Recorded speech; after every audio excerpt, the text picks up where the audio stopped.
এই গভর্নমেন্টের এটা ট্যাগ লেগে গেছে যে কাটমানি সরকার। প্রতিটা মানুষ মানে প্রত্যেক ক্ষেত্রে আজকে আমাদের যে বেসিক যেটা জিনিস মানে যেটা আমরা বলে থাকি যে রুটি কাপড়া আর মাকান, মানে তিনটে জিনিসে মানুষের দেখবেন আপনি আমাদের শিক্ষা বলুন অবনতিতে গেছে, স্বাস্থ্য পুরো একদম 12টা বেজে গেছে, ঠিক আছে।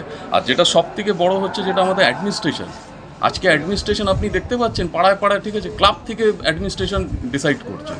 তো এটা ছাড়া অ্যাডমিনিস্ট্রেশন যদি ঠিক না হয় না, কিচ্ছু হবে না। তো আমি মনে করি যে আজকে অনেক হয়েছে। দেখুন 34 বছর আমরা বামেদের সরকার দেখেছি, তারপরে কংগ্রেসের দেখলাম এত বছর, এইখানে আমরা 15 বছর টিএমসিকে দেখলাম, ঠিক আছে। তো এবার আমার মনে হয় একটা আমাদের ভারতীয় জনতা পার্টিকে একটা সুযোগ দেওয়া উচিত। এই গভর্নমেন্টের এটা ট্যাগ লেগে গেছে যে কাটমানি সরকার। বেকার হোক কিংবা চাকরিজীবী হোক, সব থেকে বড় হচ্ছে আত্মসম্মান। তার যদি আপনাকে যদি আমি টাকা দিয়ে আপনাকে ইয়ে করি, এর জায়গায় যদি আমি একটা রোজগারের ব্যবস্থা করি, আমার মনে হয় ওটা লং টার্ম, বুঝতে পেরেছেন তো, এর একটা এফেক্ট দাঁড়াবে, সারা আমাদের একটা জিডিপির মধ্যে গ্রোথ দাঁড়াবে।